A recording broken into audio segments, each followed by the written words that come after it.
சுவிசேஷத்தின் நோக்கம் ஜீவனையும் அழியாமையும் வெளியரங்கமாக்குவது. எங்கே? இங்கே வெளியரங்கமாக்குவது. ஜீவனானது மரணமானது ஜீவனாலே விழுங்கப்படும்படிக்கு இந்த சரீரத்தை தரித்து கொண்டிருக்க நாங்கள் விரும்புகிறோம்.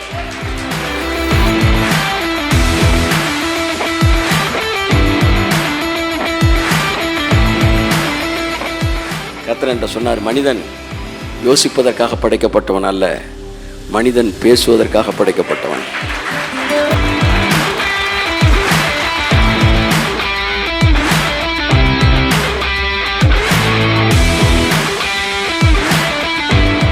பிரமாணம் என்றால் அது சட்டம்.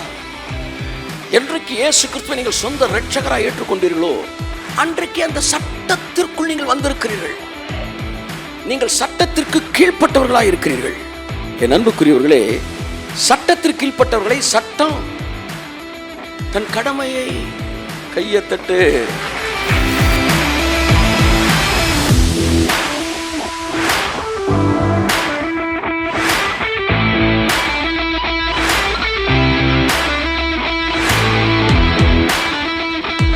உங்கள் மீது ஒரு சட்டம் இருக்கிறது. அது ஜீவனுள்ள ஆவியின் சட்டம். அந்த ஜீவனின் சட்டம் தன் கடமையை உங்கள் சரீரத்தில் செய்யும். ஆமென், ஆமென், ஆமென்.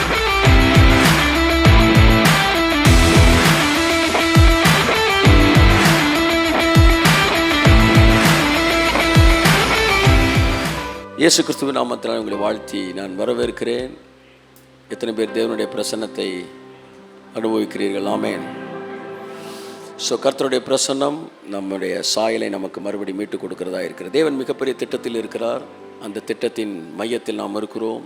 அந்த திட்டம் நம்முடைய வாழ்க்கையிலே செயல்படுத்த வேண்டிய எல்லா காரியங்களையும் செயல்படுத்தி கொண்டு இருக்கிறது. யோபு சொன்னது போல, அவர் செய்ய நினைத்தது தடைபடாது இருக்கிறது. கரங்களை தட்டி கர்த்தருக்கு நன்றி சொல்லுவோம். ஆமென், ஆமென். பிரைஸ் காட், ஹல்லேலூயா.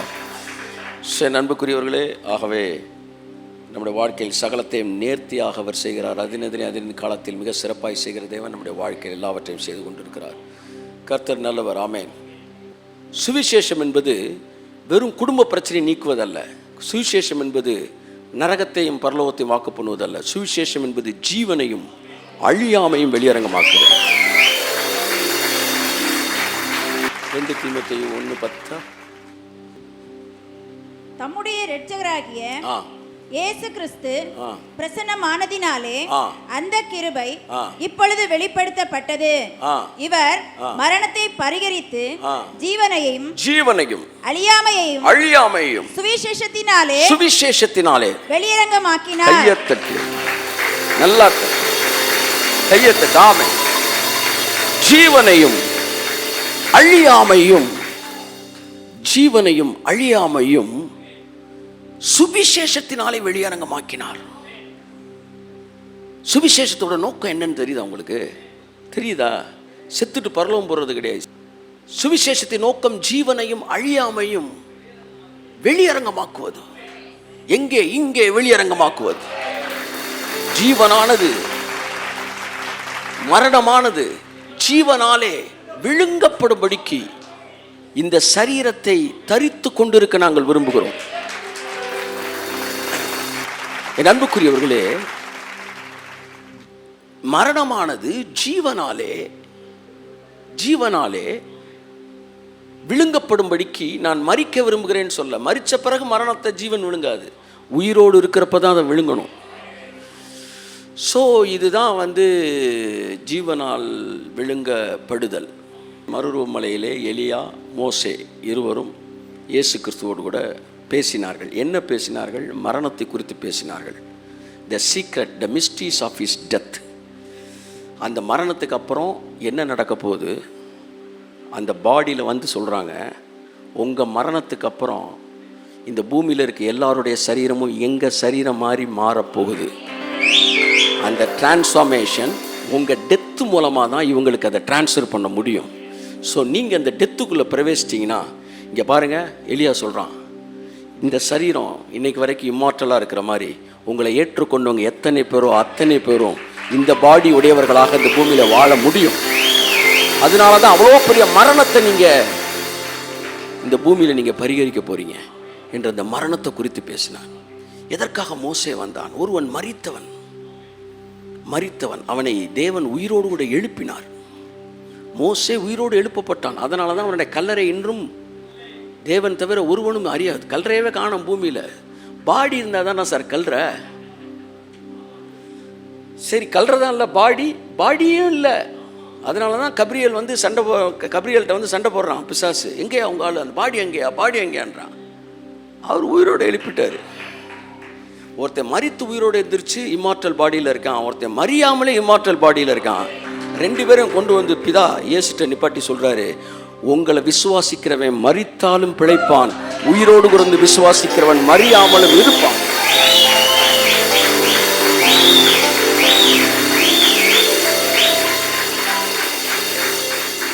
என்கிற வசனத்துக்கு அடையாளமாக இவங்க ரெண்டு பேரும் அந்த இடத்துல கொண்டு வந்து நிப்பாட்டி உங்க மரணத்தில் எவ்வளோ பெரிய டிரான்ஸ்ஃபர் நடக்க போகுது, ஒரு பெரிய டிவைன் எக்ஸ்சேஞ்ச் நடக்க போகுது என்பதை அவர்களை கொண்டு பேசுகிறார். ஸோ இது எல்லாம் ஜீவனையும் அழியாமையும் குறித்து நமக்கு வாக்கு பண்ணுகிறது. ஸோ லைஃப் என்பது, மரணம் என்பது இங்கே நினைக்கிறீங்க சாகிறதுக்கு முன்னாடி கடைசியாக பால் குடிச்சிட்டு செத்துறாங்க, அதெல்லாம் மரணம். இன்றைக்கு உங்கள் சரீரத்தில் ஒரு காய்ச்சல் வரும் என்றால் கூட அது மரணத்தின் நிழல் இருக்கிறது. ஏதோ ஒரு இடத்தில் உங்கள் சிந்தனையை அது இன்ஃப்ளூயன்ஸ் பண்ணுது. 4 நாள் நான் காய்ச்சல் இருந்துட்டு போகுது சார் அப்படின்னு சொன்னப்போ அடுத்த தடவை என்ன செய்றீங்க? 4 நாள் நாங்கள் காய்ச்சலை சந்திக்க ரெடியாக இருக்கிறோம் அப்படின்ற வார்த்தைக்கு உங்கள் மைண்ட் அதை என்ன செய்யுது? இன்ஃப்ளூயன்ஸ் பண்ணுது. கொஞ்சம் கொஞ்சமாக ஒரு காய்ச்சல் கூட உங்களை மரணத்தின் ஆளுகைக்கு உங்களை இன்ஃப்ளூயன்ஸ் பண்ணுது. நீங்கள் டேப்லெட் சாப்பிட்டீங்கன்னா 5 நாளில் போயிடும்ன்றாங்க, சாப்பிடாட்டினா 5 டேஸில் போயிடும் சார். அப்போ என்னன்னா, மரணம் உங்கள் சரீரத்தை மட்டுமல்ல, உங்கள் சிந்தனையை இன்ஃப்ளூயன்ஸ் பண்ணக்கூடியது. வியாதி.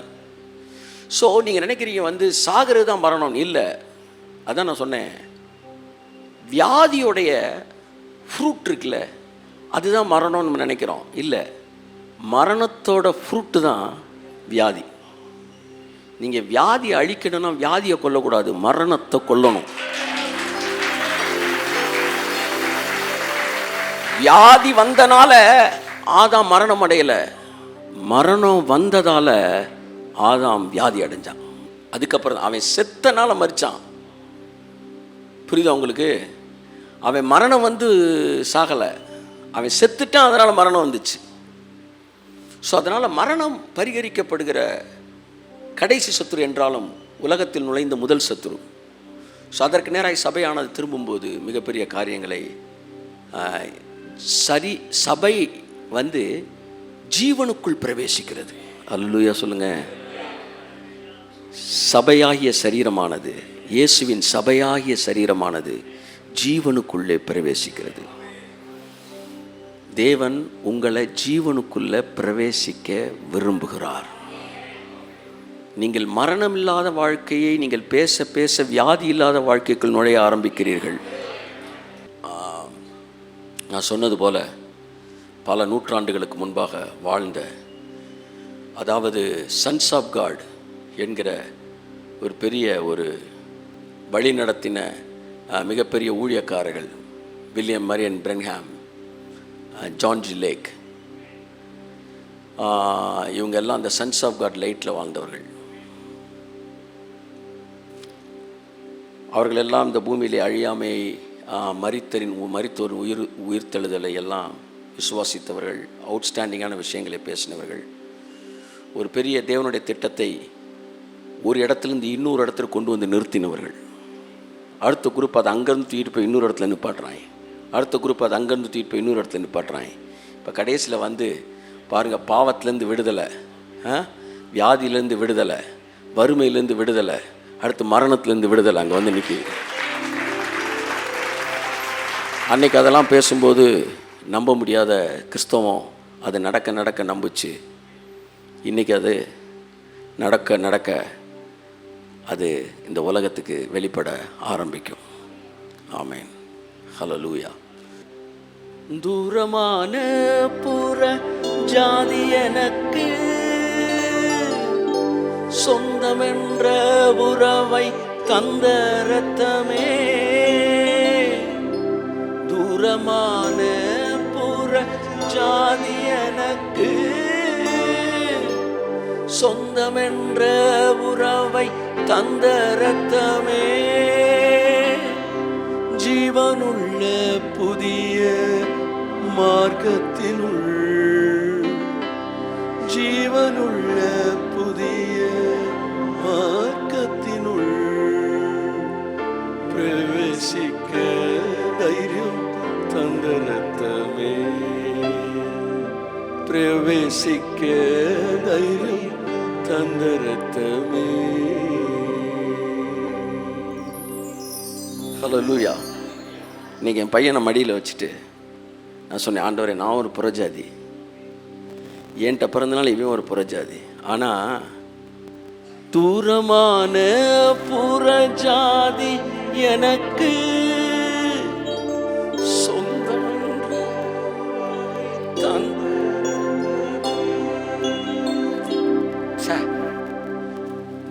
எவ்வளோ ஒரு புறஜாதியா நம்ம பிறந்தோம்.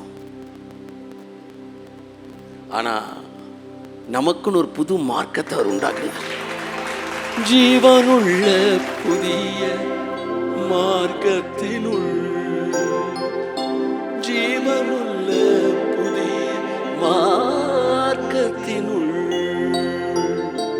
பிரவேசிக்க தைரியம் தந்த இரத்தமே,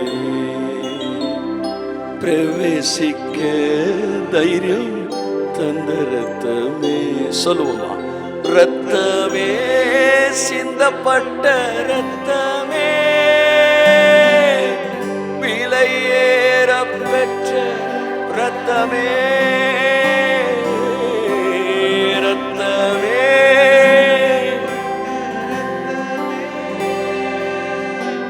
விலையாக சிந்தப்பட்டதே.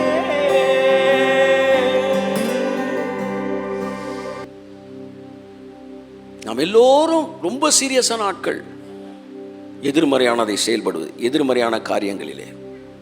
ஆனால் நம்ம எல்லாரும் ரொம்ப லெத்தாஜிக்கான ஆட்கள் நேர்மறையானதை டீல் பண்ணும்போது.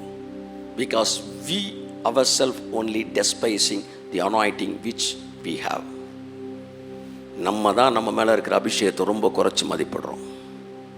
உங்களுக்குள் ஒரு ஜீவன் இருக்கிறது, அந்த ஜீவன் பரிபூரணப்பட்டு கொண்டு இருக்கிறது. கரங்களை தட்டி கர்த்தருக்கு நன்றி சொல்லுங்க. எனக்குள்ள ஒரு ஜீவன் இருக்கிறது.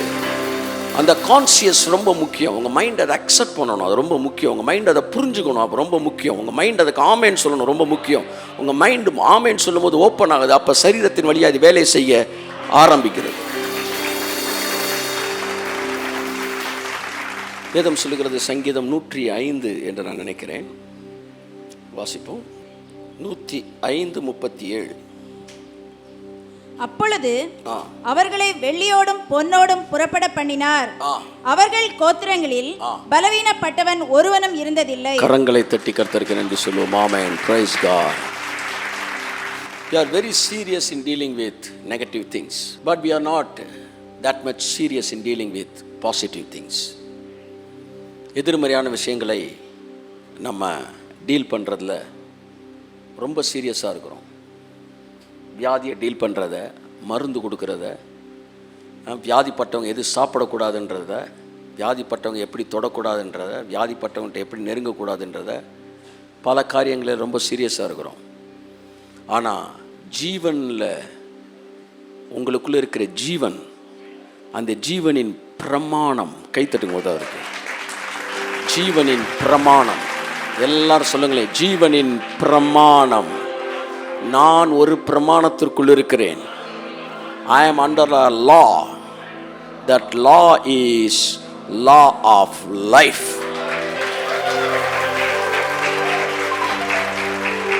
I am under a law. Come on, say, I am under a law.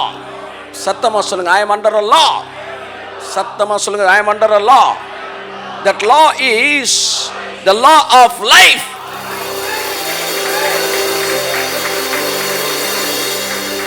It is not just the way of life, it is the law of life. கரங்களை தட்டி கர்த்தர் நன்றி சொல்லுவோம். ஆமென். நான் சொல்லுகிறது உங்களுக்கு புரியும் என்று நான் நம்புகிறேன். இது ஜீவனின் வழி மட்டுமல்ல, ஜீவனின் பிரமாணம். பிரமாணம் என்றால் அது சட்டம். என்றைக்கு இயேசு கிறிஸ்துவை நீங்கள் சொந்த இரட்சகராக ஏற்றுக்கொண்டீர்களோ அன்றைக்கு அந்த சட்டத்திற்குள் நீங்கள் வந்திருக்கிறீர்கள்.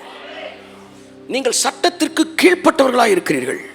என் அன்புக்குரியவர்களே, சட்டத்திற்கு கீழ்ப்பட்டவர்களை சட்டம் தன் கடமையை கையத்தட்டு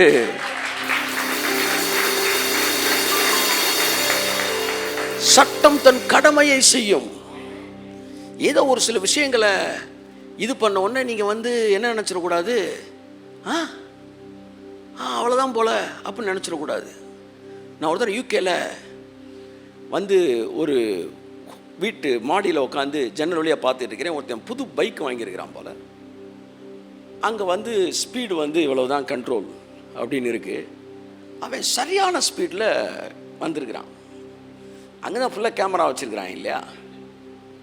அவன் எங்கேயோ கிளம்பி சர்ன்னு ஸ்பீடில் பயங்கரமாக ஆளே இல்லை, போலீஸே இல்லை அப்படின்ட்டு அப்படியே வந்திருக்கான் போல். அவனை எங்கேயோ கிராஸ் பண்ணதை பார்த்துட்டாங்க கேமராவில். கரெக்டாக நான் இருக்கிற அந்த வீட்டு மாடி ஜன்னலில் அதுக்கு முன்னாடி அவனை என்ன செய்கிறாங்க, சீஸ் பண்ணி பிடிக்கிறாங்க, ஓவர்டேக் பண்ணி பிடிக்கிறாங்க. பிடிச்சி பில்லை போட்டு அந்த பில்லு அவன் வண்டி ரேட்டோட கூட இருக்குமான்னு தெரில. அவள் பக்கத்துலேருந்து ஒருத்தர் சொல்கிறாரு, புதுசாக வாங்கியிருப்பான் போல் பைக்கு, யூகேக்கார். அவர் பேசுகிறாரு, லண்டனில் புதுசாக வாங்கியிருப்பான் போல், அதான் செம்ம ஸ்பீடில் போயிருக்கிறான், போலீஸ் பிடிச்சிட்டாங்க. நல்லா கவனிங்க, அவன் ஸ்பீடை ரைஸ் பண்ண இடத்துல போலீஸ் பிடிக்கலை, அவன் ஸ்பீடை ஓட்டிகிட்டே தான் இருந்தான். அதுக்காக அவன் அப்படியே ஓட்டட்டும்னு சட்டம் விடலை.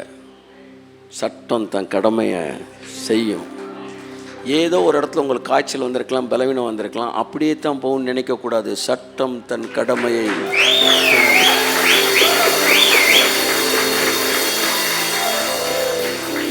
ஹல்லேலூயா. காய்ச்சல் வந்தால் பலவீனம் வந்தால் என்ன சொல்லணும் நீங்கள்? சட்டம் தன்.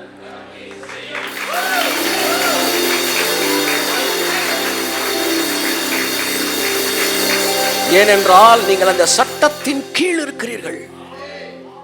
ஜீவனுள்ள ஆவியின் பிரமாணம், அது ஜீவனின் பிரமாணம்.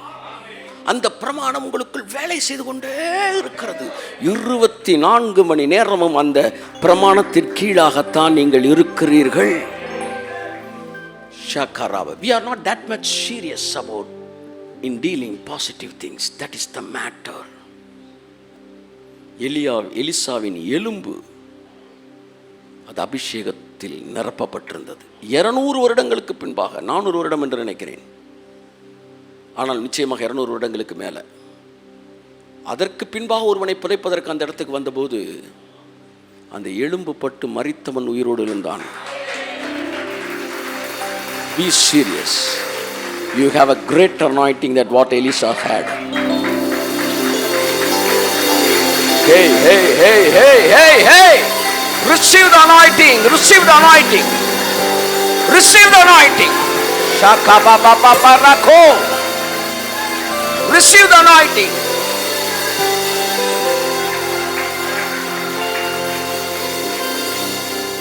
You have a greater anointing than what Elisha had.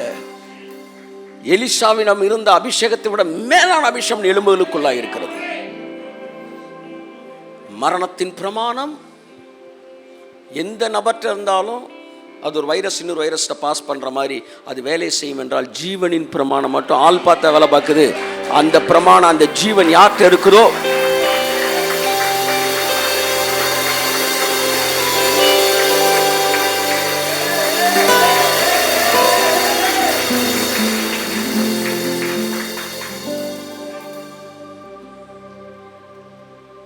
உங்கள் பக்கத்தில் கையை பிடிங்க. இயேசுவின் நாமத்தில் எனக்குள்ளே இருக்க ஜீவனை நான் இவங்களுக்குள்ளே ரிலீஸ் பண்ணுறேன், இவங்களுக்குள்ளே ரிலீஸ் பண்ணுறேன், இவங்களுக்குள்ளே நான் ரிலீஸ் பண்ணுறேன். ஷேக்கா மாரா ஹாலா பாலா தீரே மேனே மேன பரா பாலா பதுரா பாலா பதுரா பாலா பதுரா பாலா பதுரா பாலா பதுரா. இயேசு கிறிஸ்துவின் நாமத்தில் ஆமென். உங்கள் பக்கத்தில் இருக்கிறவங்க என்ன பலவீனத்தில் இருந்தாலும் உங்களுக்குள்ளே இருக்க ஜீவனை அவங்களுக்குள்ளே பாய்ந்து அவர்களை சுகப்படுத்த ஆரம்பிக்கும்.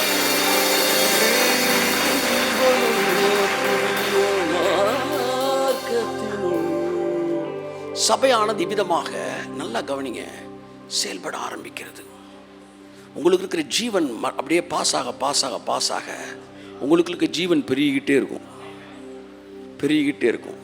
எங்கே பிரச்சனை ஆரம்பிச்சிச்சு? ஃப்ளோவில் தான் பிரச்சனை ஆரம்பிச்சிச்சு. ஜீவனுள்ள தேவனோடு தொடர்போடு இருக்கும்போது சோல் வந்து ஒரு ஒரு ஒரு ஃப்ளோ பண்ணுற இடமா இருந்துச்சு. ஆத்மா, அறிவு அது எப்போவுமே ஸ்டோர் பண்ணி யோசிக்காது, பிதாட்டம் வாங்கி தான் யோசிக்கும். ஆமாம், கர்த்தர் என்கிட்ட சொன்னார், மனிதன் யோசிப்பதற்காக படைக்கப்பட்டவன் அல்ல, மனிதன் பேசுவதற்காக படைக்கப்பட்டவன். ஆமென். ஒரு நாளில் 90% நாம் யோசிக்கிறோம், 10% தான் பேசுகிறோம். ஆனால் தேவன் நம்மை யோசிக்கும்படி படைக்கவே இல்லை. எங்கே டாக்ஸின் எங்கே சேருது, எங்கே தேங்குதோ அதுதான் டாக்ஸின் ஆகுது. மனிதன் தேவனோடு பேசி கொண்டிருந்த போது அவனுக்கு தேக்கமே கிடையாது. எது தேவையோ வாங்கி கொடுத்துக்கிட்டு இருந்தான். வீட்டில் இருக்க வரைக்கும் சோறு கட்டி அவனு டிஃபன் பாக்ஸில் மதிய சாப்பாடு வைக்கிறது இல்லை. ஆமாம், சூடாக போட்டு சாப்பிட்டுக்கிறான். ஆனால் வெளியே போகும்போது சோறு கட்டிட்டு போகிறான். ஆமாம், அதுதான் வந்து புளிச்சு போகுது, சட்னி வந்து கெட்டு போகுது. அப்படி தான் மனிதன் தேவனோடு இருக்கிற வரைக்கும் ஃப்ரெஷ்ஷாக தான் இருந்தான். என்னைக்கு தொடர்பு துண்டிக்கப்பட்டுச்சோ தேக்கி வச்சு சாப்பிட ஆரம்பித்தான், அன்னைக்கு தான் அவனுக்குள்ள டாக்ஸினே வர ஆரம்பிச்சிச்சு. அன்னைக்கு தான் மனிதனுடைய மூளை கெட்டு போக ஆரம்பித்தது. ஆனால் மறுபடியும் நீங்கள் தேவனோடு பேச ஆரம்பிக்கும் போது யோசிக்கிறதை குறைக்க ஆரம்பிக்கிறீர்கள். தேவனோடு பேசுவதை அதிகப்படுத்த யோசிப்பதை குறைக்க. உங்கள் வாழ்க்கையின் அத்தனை பிரச்சனைக்கும் காரணம் நீங்கள் யோசிப்பது. 90% யோசனையில் தான் நீங்கள் கழிக்கிறீர்கள். ஆனால் பேசுகிறவர்கள் யோசிக்கிறதில் கழிக்கிறது இல்லை. என் பையனுக்கு ஒன்று வேணும்னா அவன் யோசிக்கிறது இல்லை, அவன் கேட்கிறான், அவன் பேசுறான். ஏன்னா அவனுக்கு நான் தலையா இருக்கிறேன். கிறிஸ்து சபைக்கு, கிறிஸ்து புருஷனுக்கு. அப்படி என்ன அர்த்தம்? நீ யோசிக்கவே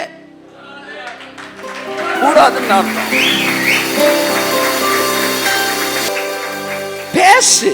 பேசு. எதெல்லாம் யோசனையா வருதோ அதெல்லாம் பேச்சா கன்வெர்ட் பண்ணு. இந்த பண பிரச்சனைய எப்படி தீர்க்கிறது, எப்படி யோசிச்சுக்கிட்டே இருக்கீங்களே, அது என்ன செய்யுங்க, அப்படியே கான்வர்சேஷனை கன்வெர்ட். ஆண்டவரே, இந்த பண பிரச்சனையை ஆண்டவரே எப்படி தீர்க்கணும் நீங்க சொல்லுங்க. நீங்க தான் தீர்க்கணும், நீங்க தான் தீர்த்து வைக்கணும். நீங்க உங்களுக்குள்ள யோசிச்சுக்கிட்டு இருக்கிறது அவர்கிட்ட கொண்டு போங்க. மனிதன் பேசுவதற்காய் படைக்கப்பட்டவன். Man was not designed to think, he was designed to talk to God. நீங்க சிந்திக்கிறத கூட்டி பாருங்க, பேசுறது குறையும். நீங்க பேசுறத கூட்டி பாருங்க, சிந்திக்கிறது குறையும்.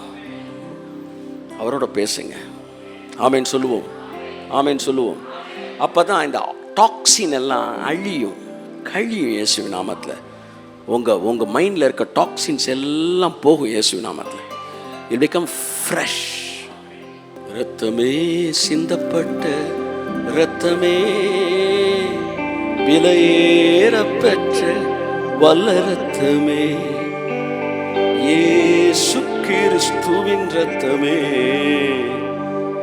விலையாக சிந்தப்பட்டதே. சொல்லுங்க, இரத்தமே சிந்தப்பட்ட விலையேற பெற்ற வல்ல இரத்தமே, இயேசு கிறிஸ்துவின் இரத்தமே, விலையாக சிந்தப்பட்டதே. அவர்களில் வாசிங்க, அவர்கள் கோத்திரங்களில் பலவீனப்பட்டவன் ஒருவனும் இருந்ததில்லை. பாருங்க sir, can you believe it sir? அவர்கள் கோத்திரங்களில் பலவீனப்பட்டவன். சபை இதை விசுவாசிக்குதா? சொல்லுங்க, கை உயர்த்துற ஆமேன்னு சொல்லுங்களேன். சபை இந்த வசனத்தை விசுவாசிச்சா நீங்க மட்டும் சுகமாக மாட்டீங்க, சபையே சுகமாயிரும்.